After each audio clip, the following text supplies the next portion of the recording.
Good morning, everyone. This is Dr. Claire Broughton, and today we'll be discussing Chapter 10 on robbery, burglary, and criminal trespass.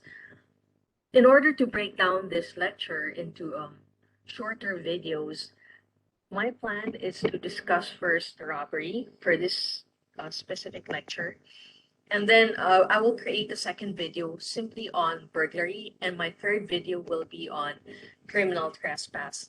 So as a student, you can go to the specific crime that you need more explanation of, and then you don't need to listen or view a whole lecture that would be lengthier.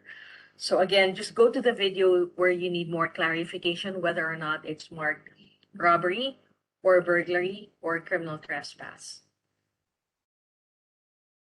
So let's look first at common law robbery.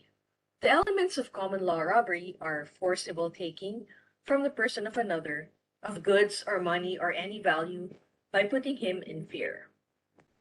What exactly does forcible taking mean? It means that you used force, okay, to obtain control of the property of another. And this is what distinguishes robbery actually from larceny or theft. Because with theft, you obtain control of the property of another without using force. Common law robbery also requires that the property is owned or controlled by another, although the victim does not need to be the owner of the property. The property can be goods or money or any value, but the crime is limited to personal property. Under common law robbery, the manner in which you take property from another is by placing him in fear.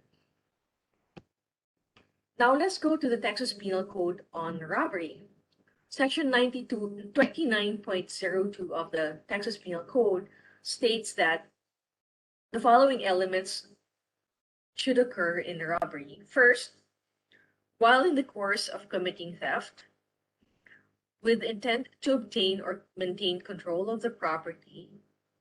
Third, a person intentionally, knowingly, or recklessly causes bodily injury to another, or intentionally or knowingly threatens or places in fear of bodily injury or death.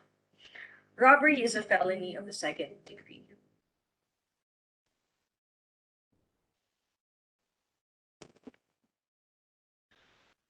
Now let's look at the different elements. The first element is while in the course of committing theft. What does this mean? In the course of committing theft means that the offender is in the act or attempting to commit theft, or during the commission of theft, or while escaping after the commission of theft. And I'll give you an example.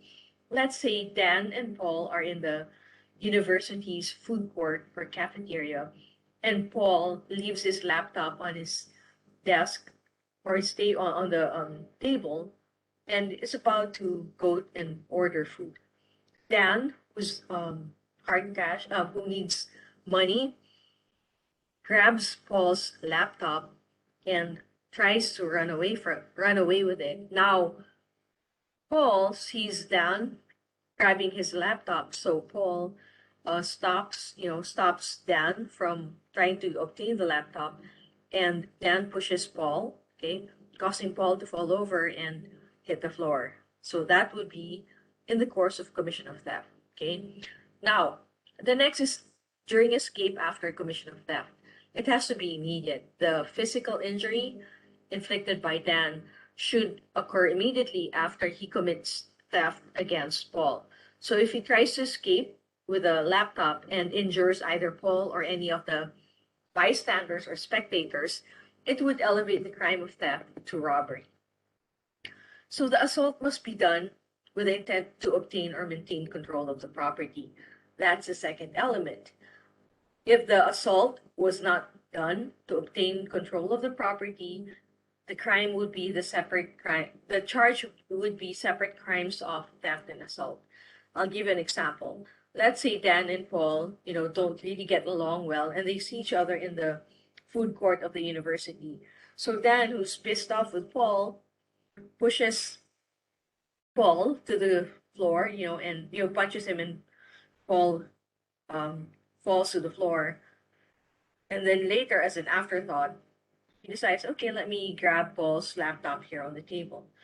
So since the assault was not really necessary, it was, to obtain control of the property, or it was not done with the intent to maintain control of the laptop, but it preceded the intent to maintain control of the laptop, Dan would be charged with two separate crimes of theft and assault. The third element is that the manner of taking the property is either intentional, knowing, or recklessly causing bodily injury to another, or intentionally or knowingly threaten or placing the victim in fear of imminent bodily injury or death.